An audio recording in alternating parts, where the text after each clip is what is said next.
With the cold here, it is crucial to get people off the streets and into a warm building. How area shelters are preparing for extra guests. And we can't forget about our pets over the next few days, ways you can protect them during this dangerously cold weather. Plus, families share their concerns with News 3 as a lockdown at a Wisconsin prison continues. This is News 3 at 6. Thanks for joining us. The dangerous cold spell has smothered southern Wisconsin, and this is just the beginning. Tonight's low is expected to dip into the negative double digits. Chief Meteorologist Gary Canolti has the latest in his first alert forecast. Gary? Well, Charlotte, I'm looking for any kind of a positive spin I can put on this, and about the best thing I could say about tonight is the winds won't be quite as brisk, so the wind chills might only be 20 to 25 below zero. That could be balmy compared to what we're expecting next week. We have alert days in the forecast for Monday for a potential winter storm that could bring 5 to 10 inches or more of snow across southern Wisconsin with blowing and drifting snow. And then Tuesday, Wednesday, and Thursday, some of the coldest air that we've seen in about 20 years arrives with low temperatures 20 to 25 below zero. Wind chills as cold as 50 to 55 below zero early in the morning. Daytime high temperatures staying below zero for several days, and wind chills perhaps as cold as 15 to 25 below zero during the day. That is just dangerously cold. And as we look at Doppler track, a weather system passed to the south with some light snow bringing a couple inches across Iowa and Illinois. We just had some flurries, and those have moved on out. Low temperatures this morning here in Madison, we dropped to 10 below zero, but to the west, temperatures were about 15 to 20 below zero. High temperatures made it up to around zero or just above it, but now those temperatures are dropping back below zero. We've dropped 4 degrees in the last hour to 4 below zero here in Madison. Winds, though, are light, so no wind chill this hour here in Madison. A few places seeing wind chills in the teens below zero. By tomorrow morning, look for those temperatures to be around 14 to 15 below zero. Wind chills again 15 to 25 below zero if there's any kind of a wind. Highs tomorrow around 8 with maybe a few flurries, but again, that winter storm for Monday followed by dangerously cold weather for the middle of next week. We'll have the details and weather in a few minutes. Gary, thank you. The antidote to the bitter cold might just be relaxation. At least that's what staff members at First United Methodist Church say. Rose Schmidt spent the morning at the Emergency Warming Center they have opened up and introduces us to the people who need it most. The church has had an influx of donations, and volunteers are so nicely laying them out. Then if you walk into the fellowship hall, this space has pretty much everything you could ask for. Food, games, and spaces for people to relax and enjoy. 7, 8. Veronica McMurray says she could play this game all day. You can use that 9. At a place where she feels safe. Quiet, very less stressful. The reason, simple. Well, I'm here because I'm homeless and it's cold. She spent the last year at shelters. Hang out with my dog or play games with my friends at the Beacon. But we're not there now because it's overpacked. First United Methodist Church opened a warming center for single women and families. We just like opening our doors, kind of the grace and hospitality, and somebody walked by on my desk this morning and just said it's really quiet here. Sarah Flanagan knows there are other shelters out there, but she says one thing their space offers is freedom for families in desperate need of some. We have one person who's taking a nap in our sanctuary. He's dealing with cancer, and so just having a place where she can take a nap all day. Other people, they're just saying it's comfortable even if they have to sleep on the floor. It's much more comfortable than where they do stay when they're out on the streets. City workers and Madison police will be out on those streets this weekend, making sure people who need a warm space find one. What they ask is that if anybody else sees somebody in that same situation, call them. Call 911 if you need to, and just let them know there's somebody at this corner. I think they might be in trouble. After heavy snowfall, city officials asked you to help your neighbors shovel. And they have another request now. It's even more vitally important that we check on our neighbors and check with people and see, you know, what can I do to help? Are you okay? Do you need some warmth? Or can I run to the grocery store for you? You never know what someone else is going through. And in Veronica's case... Oh, good. I can use that 3. What could brighten someone else's day? For a full list of places you can go to escape the cold this weekend, head over to our website, channel3000.com. Rose Schmidt, WISC News 3.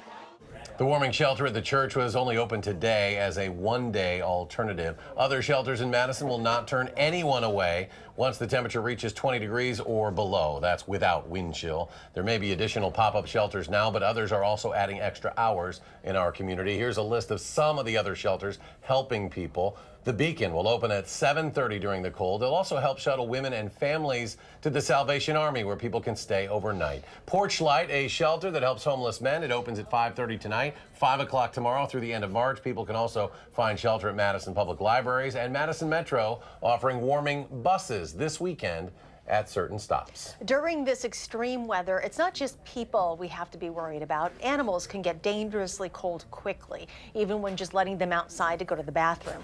Madeline O'Neill has what you should know to keep your pet safe as temperatures dip even further. I'm standing outside a dog park looking for dogs and their owners not having much luck. Let me show you. No one is showing up here, and with these bitterly cold temperatures we're expecting, that's probably for the best. On days like this, dog parks can look like no man's land. Oh, I think it's about 1 degree at best. But if you stay long enough, Sit. you'll run into brave souls like Susan Patchen and her sidekick. This is Spice. They need a lot of exercise, and it's also good for me, so we're out here. Here comes some more. Look at that. They're great. That's a great couple there. For now, the dogs don't seem to mind the cold. Sometimes dogs run around and play with each other, and sometimes they just shiver. But sometimes shake changes from a trick into something dogs can't control. They'll usually give you signs by shaking or, basically changes to the skin color. Dr. Sean Hook, a veterinarian at Arbor Ridge Pet Clinic in Fitchburg, All right, Az, you want to come on here? says even healthy animals are at risk of conditions like frostbite or hypothermia, which can cause permanent damage. Right? It can happen in minutes. Hook loves all animals, big and small. Gary's a girl. We didn't know when we named her. But it's the little ones he's most worried about. These little animals that can't help it, like little miniature pinchers or little dogs like that, where they brought them in and they're comatose because they're so cold and they're out, and some of them don't make it. Older pets with light fur are also at higher risk. Well, she's happy. But Hook says you should keep a constant eye on any animal when letting them out and recommends bringing any outdoor pets inside. Don't let them out too long because you could regret it. When it's this cold out, that's easy advice for Susan and Spice to follow. I don't stay out real long. In Madison, I'm going to go take her home now. Madeline O'Neill, WISC News 3. Dr. Hook says jackets and dog boots are a good idea for dogs, but make sure the boots don't absorb water. And a lot of those dogs resist wearing boots, so it is best to get your dog used to them at a young age. Be sure to download our First Alert Weather and Traffic app to prepare for the next few days. Just search for Channel 3000 in your app store and download it for free. Douglas County is not filing a criminal complaint against the man accused of kidnapping Jamie Kloss. According to court documents, Jacob Patterson told investigators he broke into the Kloss home back in Barron in October, shot and killed her parents, and abducted Jamie. He then told police he took Jamie to a remote cabin in Douglas County, sometimes keeping her under his bed for hours on end until she escaped earlier this month. Patterson is currently charged with kidnapping and homicide in Barron County. The man accused of killing another man in Janesville has now been charged. 39-year-old Lucas Sturr is charged with homicide. Janesville police say a shooting stemmed from an argument over a woman. Police say Sturr shot 41-year-old Clifford Grice multiple times outside his home on Janesville's South Side Wednesday.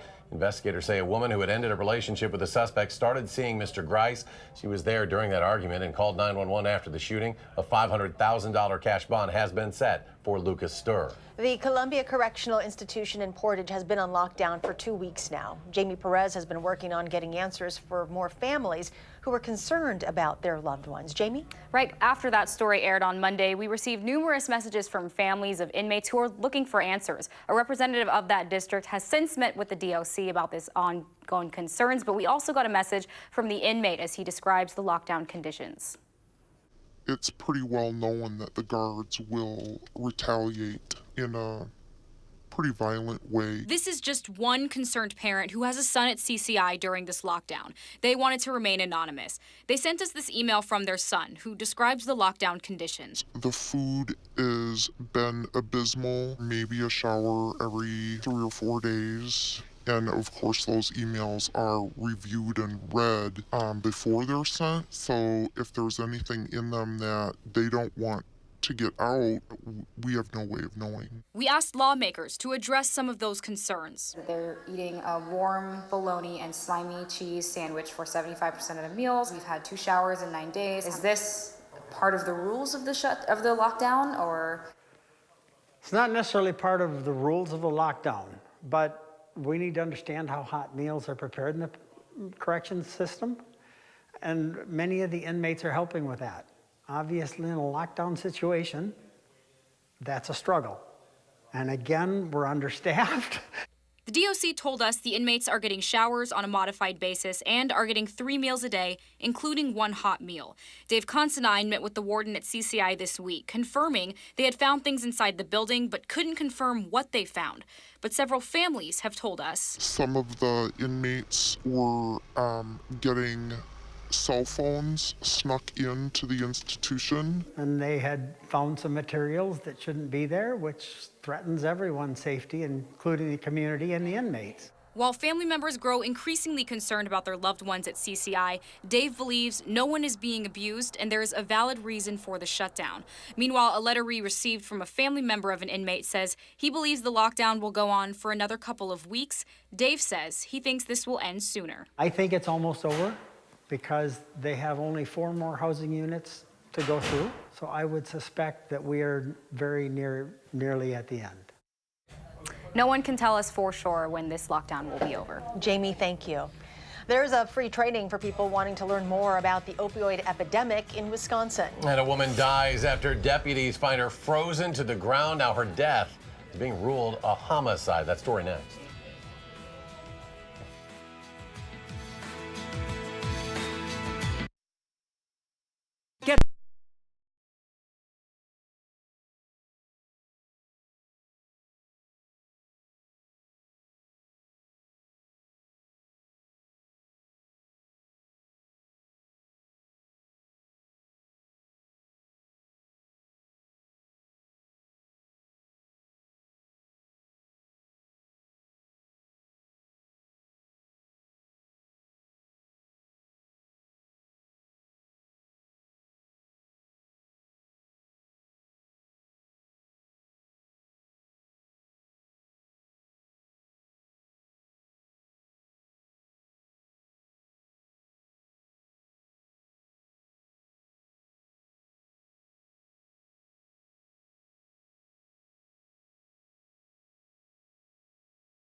The Milwaukee County Sheriff's Office is ruling a woman's death a homicide. That woman found frozen to the ground under a vehicle in the parking ramp at Froedtert Hospital. The woman taken to the trauma center there, but was pronounced dead about 4:30 this morning.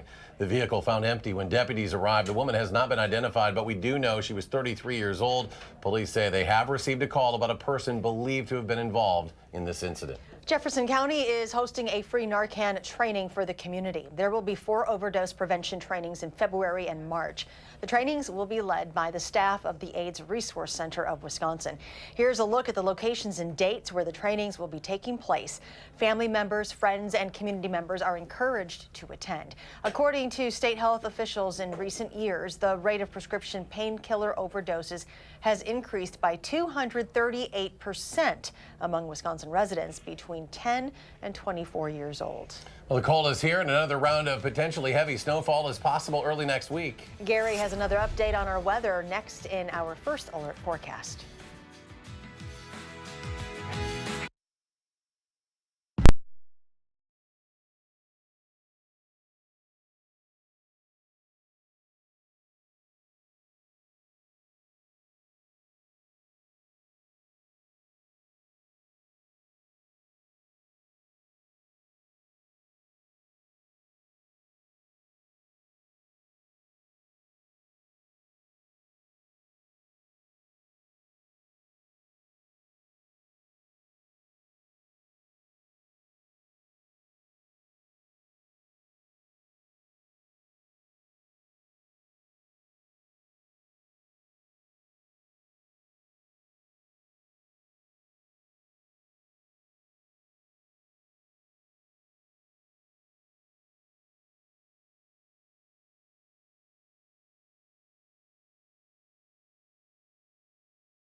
The Madison Portillo's plans to open in early March. Not soon enough. The company selected March 4th as its grand opening day. The Madison location is the third in Wisconsin and is outside Easttown Mall. It'll feature a 1950s diner theme. And I know Gary would probably much rather be talking about Portillo's than this weather. That is about the best piece of news I have seen in this newscast so far, including the weather. Maybe that will be my light at the end of the tunnel. Oh, good Chicago hot dog. We'll take you there. We will take you there. Thank you. Thank you. Well, first we have to get past bitterly cold temperatures this weekend, followed by a winter storm on Monday, followed by dangerously cold temperatures for the middle of next week. I mean, it just doesn't seem to want to end after a quiet start to the winter. Boy, things have really picked up in a hurry. We have a winter storm potential on Monday for an alert day, 5 to 10 inches of snow, maybe more in some spots, and there could be some blowing and drifting of a light, fluffy snow. And then Tuesday, Wednesday, and Thursday, temperatures will drop to 20 to 25 below zero in the morning. Daytime high temperatures will stay below zero for several days. Early in the morning, we could see wind chills as cold as 50 to 55 below zero, and that could produce frostbite on exposed skin in less than 5 minutes. Wind chills, even during the warmest part of the day, may stay as cold as 25 below zero. Doppler track right now, pretty quiet across southern Wisconsin. There were a couple of flurries earlier. Some snow passed to our south with an inch or two across Iowa and Illinois. They had some problems with blowing snow there, but those temperatures are already dropping. We were just above zero earlier today. We're now at 4 below zero. Temperatures are as cold as 10 below zero in Marshfield. At least the winds are a little bit lighter. You can see a lot of places where there's a zero showing up with the air being calm. And even in the places that are reporting a wind speed, it's generally pretty light. But you can see the difference. You know, here in Madison, no wind, we have no wind chill. But up to the north, Marshfield, they're at 10 below zero. Just a little bit of a wind drops the wind chill right away to 26 below zero. So future track wind chills for this weekend. You'll see those wind chills dropping into the teens below zero, or rising into the teens below zero tomorrow, and then getting down into the single digits below zero. As we head towards Sunday, the wind chills perhaps a little bit more tolerable, but remaining below zero for much of the time. Then we turn our attention to Monday, a potential winter storm. GFS computer model, the main U.S. day-to-day forecasting model, showing a swath of about 10 inches or more of snow from about the Twin Cities to Madison to Milwaukee. The European computer model, very similar snowfall amounts, maybe even a little bit more, with the heaviest axis of snow just to our south. It's coming up, though, compared to what we were seeing yesterday. So, again, at this point, we're looking at a swath of about 5 to 10 inches of snow in about a 150-mile wide band from southern Minnesota through southern Wisconsin, northern Illinois, and then that band flares out a little bit out to the east where lake effect snows could play a part, even on our side of Lake Michigan for a time. Future track wind chills early next week. Look what happens starting Tuesday morning. Wind chills down to about 25 below zero. By Wednesday morning, they're down to about 50 to 55 below zero. And Thursday morning, down to about 40 to 45 below zero. Finally, on Friday, they get more into the teens and 20s below zero. That's still bitterly cold for this time of year.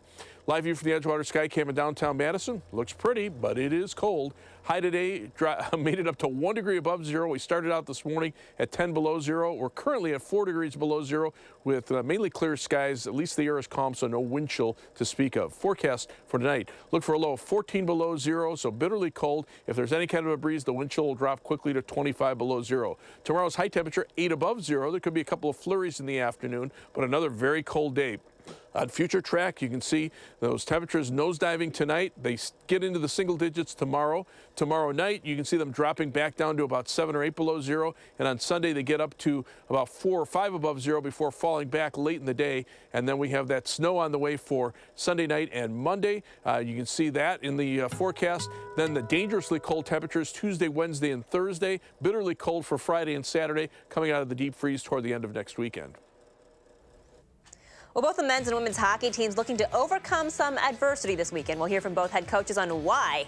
That story next in sports.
Well, big weekend for both the men's and women's hockey teams. We start with the ladies, hosting St. Cloud State tonight at LeBon. Top-ranked Wisconsin coming off a split series against Minnesota last weekend. The team with 3 losses on the season so far, which, believe it or not, is more than they're used to. Just gives you an idea of the success and standards of the program. But head coach Mark Johnson isn't too concerned. He says this team overcomes adversity successfully quite a bit, and they're going to keep on growing and learning into the postseason.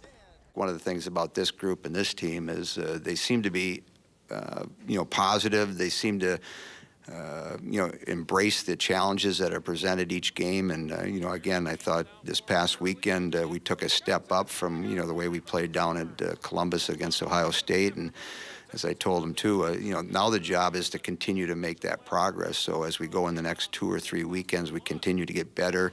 We put ourselves in position at the end of the year to be playing our best hockey and, really take a run at things.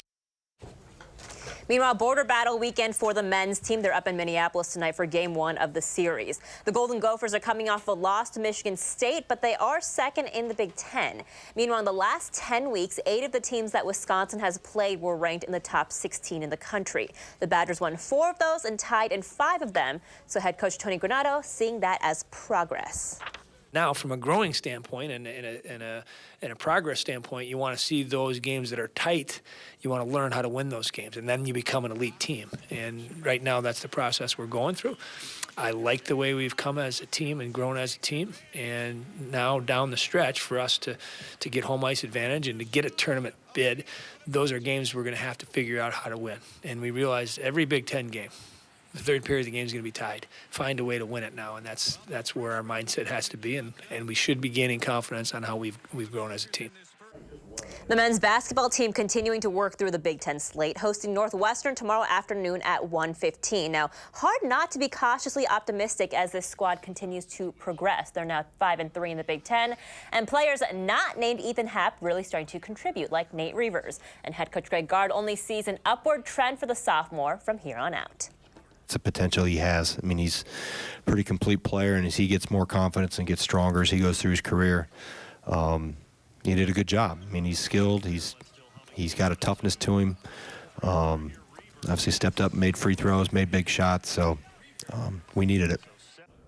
And Frank Kaminsky and the Hornets at Fiserv tonight. Kemba Walker also named an All-Star, by the way, yesterday. But so was Giannis Antetokounmpo. The Bucks currently own one of the highest scoring averages in the league, about 117 points per game. Only the Warriors are ahead with 118 points per game. So a very slim margin. Tip-off at 7:30. Bucks are on a 5-game win streak, still, of course, with the best record in the NBA. They are fun to watch. Yes, right very now. much. They definitely are. All right, Gary, final check. Bitterly cold weather for this weekend. At least the snow is gone for right now. Current temperatures, though, already below 0 in most areas, approaching 10 below 0 for our western viewers. Wind chill's not too bad right now, not much of a breeze out there, but that will change for next week. That's what we're looking at for a potential winter storm for Monday into Monday night. About 5 to 10 inches of snow through much of southern Wisconsin into northern Illinois. Wind chills by Wednesday morning down to maybe 50 to 55 below 0. What are you supposed to do? Run and hide. Thanks for joining us. We'll see you back here at 10. Download the new Channel 3000 app and get alerted on your mobile device the minute news breaks. Wherever you go, be the first to know with Channel 3000.